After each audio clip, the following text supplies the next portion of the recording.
Dr. Wang is going to go to about 5 of 8, and then I'll make some concluding remarks, but we're going to deal with communism and spirituality tonight and his journey. So can we show our welcome and appreciation to Dr. Ming?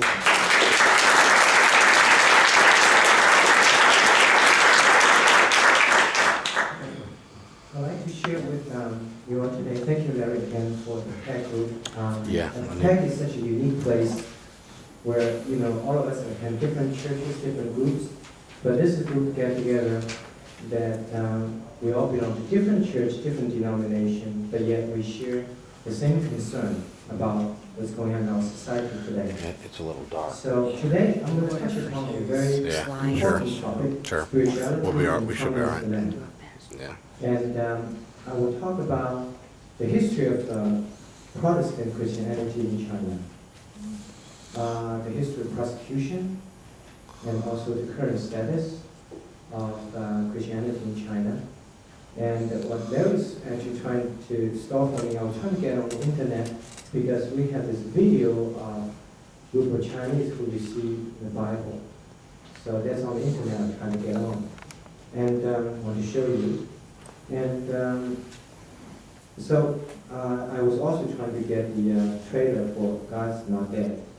And the internet didn't come out. But anyway, so today is, in the next probably 30, 40 minutes, we'll talk about the spirituality in the communist land issue.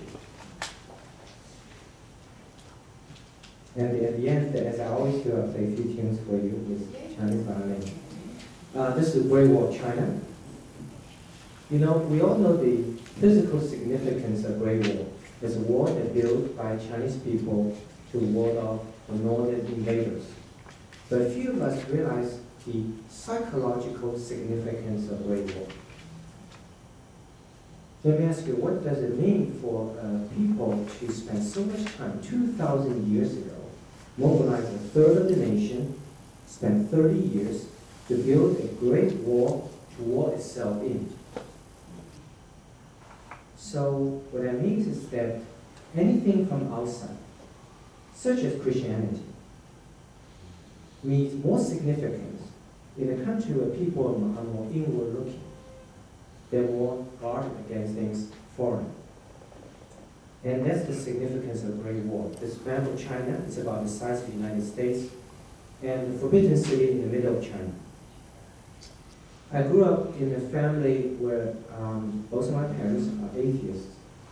And I was growing up as an atheist, and everything about the future has to do with science. You go into school, and you base on your living principles on Confucius. Confucius represents three things: scholarship, respect for seniority, and be proud of what you do as a human being. Richard here wrote a PhD thesis on poetry in different culture, and we talked about the Chinese aspect of that. That was in your thesis, and those that stand for Confucianism. Because Confucius is much more than those saying in the fortune cookie.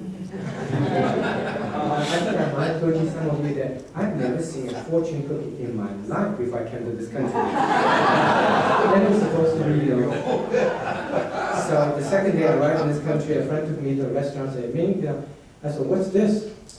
He said, aren't you from China? And I said, no, and one of these, and he opened, and it turned out it was an invention by someone in Georgia near Atlanta. And the capitalistic idea. And when I opened up, I saw this white thing in a piece of paper. I said, what's that? He said, oh yeah, Confucius wrote this. And I said, I didn't know Confucius knew English. So I grew up in a family that everything about future has to do with science, and the 1966 Cultural Revolution shattered all the dreams of the young people. The deportation program destroyed all the young people. All the young students from senior high, junior high were sent away to countryside for life, and all the colleges were shut down in China. And the way to escape, one of the ways to play instrument, and some of you may know I played this Chinese violin, and try to escape deportation. Because if you have music skill, the communist government may allow you to stay in the city because they have so many dance troops. And I play this instrument every day, very sadly not being able to go to senior high and college. And even learning dancing, trying to get into the propaganda troops. 1976, 10 years later, the dictator died. China realized that what a tragic mistake it made upon itself, and by having destroyed the whole generation of young people. So college entrance examination reopened, 1976. Everybody was trying to get into college. I was lucky enough, got into college in 1982. I was dropped at National Airport, Washington, D.C. with $50 borrowed from an American professor, and it was a big American dream. And so that briefly is my history coming to this country. Now, China today is an amazing country that has double-digit economic growth for nearly 2.5 decades. It has been the envy of the world economically. However, even though it's an envy of the world economically, it spiritually it's empty. Because if you go to China, see all the bustling cities, and this is a night in Shanghai, that the number one problem people face today is corruption. Because the temptation of material wealth. So people in China are living better with more material wealth, but we cannot just live with clothes in our body. We have to have food for our hearts as human beings. Chinese people no longer believe in communism. The communism has only made people poor. So why China is doing better economically today is due to capitalism. So the communist ideology has fallen on the wayside. But people need now a replacement. They need some kind of new moral conduct, code of conduct, since they cannot believe in communist ideology. So this is an unprecedented vacuum spiritually today in China. People realize that we need something else to hang on our moral, ethical principles. And this is a Nine Dragon War in Beijing. And 1807 was how Protestant Christianity was introduced to China by English Protestant pastor Marty Shin. And he was the first person to introduce Protestant religion in China, to China. And this is a dragon, a sign of power in China. There are 80 million Christians in China today, but that will only represent 5% of the Chinese population. It's a huge country. Now, even though Christians are minority in China, but as we know that the power of truth transcends new numbers. So small group people could hold the truth, which is so powerful, and the spirit, the Bible has many verses that talk about the truth that transcends the numbers. And this is a photo of Chinese Peking opera. So there has been many efforts in translating Bibles to China in the past. And these are just some examples. And Mandarin, Chinese, and also minority language in China. There are 250 minorities in China, 250. And 50 different written languages, 50 different. So Mandarin just happened to be the most frequently used language. But most of these translations are secretly translated to this day. If you ask Communist government, can we translate Bible? The answer is no. Can we distribute Bible? The answer is no. Can we hold a conference, talk about Bible? The answer is no. That's official guideline. So how strictly they apply the guideline depends on your city and situation.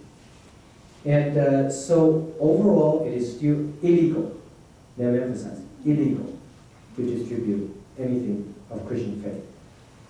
This is a photo of a pagoda in China. And we do believe that God's word transcends cultural barriers. Even though the word of Jesus Christ was born outside China, but it has the truth that transcends human nature, that can help all people. And the Bible has many verses that talk about gospel transcends cultural barriers, east and west. And this is a picture of terracotta soldiers that in the middle part of China. So this is what's happening in China, that the communist government decided they are going to pay lip service to the concept of religious freedom. Dr. Swing has one the people episode talked about, in fact, the problem in this country, the suppression of freedom of religion, and citing Vanderbilt University example. Incidentally, I'm on the advisory board for Be the People show. Now shows every Sunday morning, 5:30, Fox 17. Be the People. And it's a great Christian conservative show. Now, so in China, communist government pay lip service. They will hold official conferences about Christian faith. Okay? The only thing is every single word in the speaker said, today every single church sermon has to be approved by the communist government. Pastor cannot preach without entire transcript, word by word, approved by the communist government. So China is still a communist country. When 1807, when Mao Zedong introduced Protestant Christianity to China, then was really dark ages. Hudson Taylor and lots of these, pioneers in the Christian missionary work in the early part of the 20th century, they suffered significant amount of persecution. And but Bible verses has lots of these. Scripture has lots of these verses that talk about that the power of truth, that the persecution that we expect from people of places where are intolerant to Christianity. However, the righteousness will ultimately prevail. Now, China does have these divinity schools, but it's government controlled. And every single sermon is controlled by the government. So as I said, right now here's a historical opportunity. At the time when China's economic growing so well, it's the envy of the world economically. People no longer believe in communism ideology. So they are looking for new code of conduct, new moral principles. What is it they should act by? And in the movie God Is Not Dead, opened this weekend. Incidentally, Los Angeles Times just reported that this weekend, the opening weekend of God Is Not Dead, a Christian movie, small budget, only $2 million, not expect to, be ranking high, was number 3 of all movies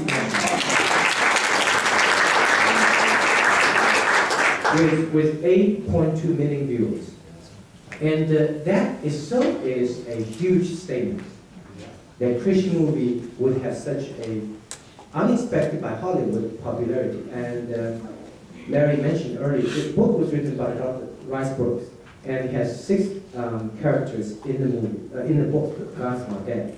And one of the 6 people, chronicled our life story coming from being an atheist and seeking the words of God. And then the book caught the attention of a Hollywood producer who took the book and screenwriter just basically mashed up all 6 characters and recreated a few new ones. But somehow in the process they kept this Chinese student character. And so as they were shooting the movie, I got pictures, getting cell phone things. This is the guy who can play you. That's what and but in the movie you will see there his life, this Chinese student life, was gung-ho so much belief in science only, and was transformed in the process of another student defending God. So in a way, the student life does mirror mine, and at least the movie was inspired by this book. And the only slight difference is interesting that in the book, I talk about some of the scientific evidence of existence of God. And in the movie, the screenwriter actually took some of my elements from the book, these arguments proving the existence of God, scientific evidence, and put it into the mouth of the students who defend the existence of God. So that's how they Hollywood, recreate the process. But this movie is out, and I think it's going to really make a huge difference. Now, so against the background of the situation, we create this Chinese Bible project, and the idea is to bring the Bible translated Chinese English and in modern Chinese, because all the Bibles I showed you a moment ago, the problem with these Bibles, all of them are nearly 100 years old in terms of the utilization of language. For example, the word attachment. I bet 100 years ago it meant different things than today. Today I sent you an attachment. Very specific meaning, right? But 100 years ago, that word attachment doesn't have a meaning, right? Without computer, internet. So at that time, so what I'm trying to say is the true vitality of the teaching of Jesus Christ come from Bible translated in the language of young people today. So none of these Bibles would do that. So because they were translated, most of them nearly 100 years ago. So we work with Lifeway Christian Books, and we got a book translated to modern Chinese. And then we basically identify travelers, bring these Bibles to China, and then we get email addresses. Now there's some risk involved in this process because government sanctions all internet, all email communications. In fact, today, in the United States, if you type in Google the word arthritis, you get, 2,000 hits, right? In China, you type in arthritis, you may only get 5 hits. The reason is 99% of YouTube and Google's all these are blocked. In fact, as you probably know, Yahoo, I respect Yahoo for doing that, but Yahoo is losing a lot economically. Yahoo fought against Chinese authorities because China wants to block certain portion of Yahoo, just as has been blocking 99% Google, 99% YouTube.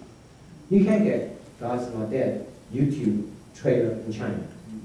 So Yahoo fought against it. Chinese government did not buckle. Yahoo pulled out entire China. Yahoo pulled out entire China market, suffering significant economic loss. But for Yahoo, they felt it's a matter of principle of freedom of speech. So in that respect, I respect Yahoo significantly, greatly for doing that. So what happened is that when we have this Bible to Chinese, we get a little email address. Then we give these email address to the Christian brothers and sisters in this country. Because there have been efforts that passing by, as I said earlier, that I was trying to get internet to work because I have this YouTube video showing Chinese citizens receiving the Bible. They were in tears. And so, however, here's the problem. Can you imagine you go to churches once in your life and become truly a Christian? It's not possible by going to church once in life. So that's what happened. 95% of people are not Christians, so how can you get into the Bible and this missionary person just left China, and you're not going to be nurtured and supported.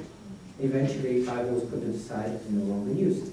So the number one challenge is not giving the Bible. The number one challenge is what to do as a follow-up. So our idea of follow-up is pen pals, meaning get an email from the budding Christians who agree to take one of our Bibles, right? And then we don't ask for money, we ask for email address. And we explain to them, we'd like to communicate with you, there's some certain risk involved. And get their consent. It's okay to communicate with them. And then give this email address to Christian brothers in this country. And then, if Quincy get one of those email addresses, Mr. Young John, and he can start emailing. And you may say, well, Quincy might say, I don't know Chinese yet.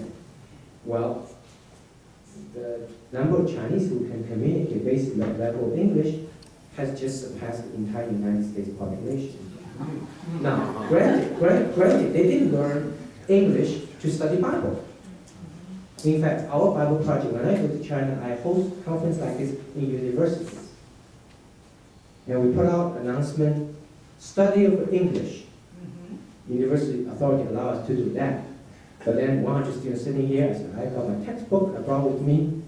I just happen to be. And we distribute those, and that's the textbook we use. And so, what I'm trying to say is that you can communicate in English. And so, because most, especially young people, they have significant number of them know basic level English. So Quincy can communicate through pen pal in English. But keep in mind there's risk. Okay, it's officially illegal. It's officially illegal. But as we know that spreading the truth will never be without risk.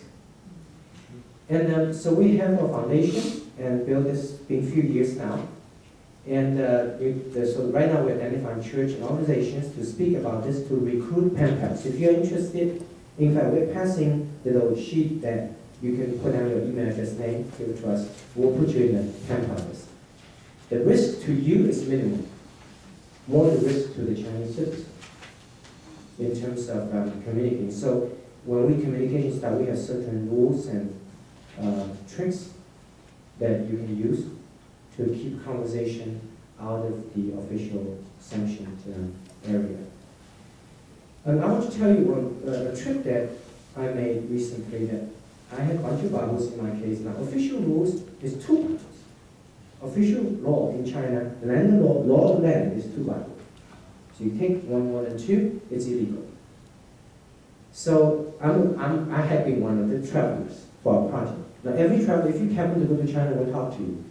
It is risky, though. You have to know that. So you may just want to take 2. That's safe. If more than 2, it's illegal. So every time I go, I have suitcases. So at one time, I arrived in Shanghai airport, and I normally pass pretty quickly. But this time, that the guy opened up on the computer, he has a screen in front of him. He opened up the internet, because I was on the other side. I was guessing what he was doing. He was looking at me, look at internet. Because our foundation is on the internet. So if our site was not sanctioned, he actually can pull up our Bible project, all of our foundation site, and look at my picture and compare it to me. So I was thinking he might be doing it, because I couldn't tell what he was looking at. He was not allowing me to carry my luggage through. He looked at my luggage and said, "Those are yours?" I said, "Yeah, 2 suitcases." Now, if he opened it, I would be immediately detained. There's 2 Bibles. I have much more than 2. And what that means is I could be detained 6 months, 12 months, 2 years. My own life is one thing, but what happened to all my patients? I'll be detained over there. And so, needless to say, I was very nervous. And well, you know what's going to happen? I was praying, God, please, don't let me open that suitcase. And he was going to look at on his screen, look at me, look at my suitcase, and I think he wanted to open it. Right around that time, my prayer was answered. There was a plane load of people descended, fresh, off the airplane, all lined up right behind me, long line. Instantly, all the people. And this guy looked at, wow, all these people. It was a close call, but I truly believe God answered my prayer at that moment. And these are pictures that we were at one of the churches that in China, and the church was illegal because all government, remember, they pay lip service, so you can. It is possible for you to apply for licensure to build a church, but it's the only little detail that they won't tell you. It will take you probably 20, 30 years to get approved. So essentially, they will not approve. So 80–90% of churches are house churches, illegal. So this is one of the house churches. We have probably 2,000 members, and this is in Shanghai. And we're not legal, so we cannot build anything. We cannot have a permanent site. So our church rotated around. And we will borrow from different hotels, the conference room each Sunday. So we jump around. And the church has been shut down because it was illegal. Because we applied, but government just said it will take a while to approve. It's taking a while. And so it's still illegal. The government will shut us down once they discover us. In 10 years, they shut down us 5 times. And why 10 years? Because government is very bureaucratic in China. And we keep on rotating around locations. So it took them on average 2 years to find us. Every time. So they found us, finally shut us down, we went somewhere else. So that's about 10 years, we got shut down 5 times. And in time, we have 4 services on Sunday, and people are so excited, they don't even bother to sit down, the entire service. And those are the pictures. And we sing phrases, and people from all ages, the kids stay in the same place, they don't go to another. We don't have a facility. The hotel would be good to lend this conference to us, so we don't have child care. We don't have, so kids stay with us. And this, my wife and I will take a picture there. And this is from shooting from behind, the pastor in front singing songs. And this church is called All Nation Mission Church, a non-denominational, and singing hymns, and people clapping hands throughout the whole thing. And the baptism, and the middle person is the pastor. And after this picture was taken, next trip we made, Jade and I, my wife and I made to China that we wanted to go back. And this pastor was gone. We said, well, where's he? Has to go. Where's he? It turns out that in between the 2 trips, we made that trip, I almost got arrested by our pastors, my Bibles, and I took those pictures of the church. Then next, and this picture with him, the next, between that trip and the following trip, which was only about a few months later, government found this church. And one day, and this was told us by JJ's mother, who is one of the cell leaders. So she had little church in her own house. So one day they were all, remember they stood there the whole time, standing there clapping hands and singing hymns. About 20, 30 government plainclothes people showed up at the back of the church. They didn't see nothing, they just sitting there. Oh, no, you guys go on. The only thing they're doing is nobody can re-enter. So as people depart, they cannot re-enter. So when the service was finished, and they went front, and they confiscated all computers, all music instruments, everything, all screens and projectors. And they went to each of the cell leaders' house, and they went to J.J. mother's house. Say that, we'd like you to not to go back to that church because it's shut down today. And we just want you to know the consequences if you go back. And she asked, J.J.'s mom asked, what's the consequence? And they said, well, we just happen to know that your daughter and son-in-law lives in the United States, isn't it? You want them to be safe, is that right? You want them to be able to come back to China to see you. Right.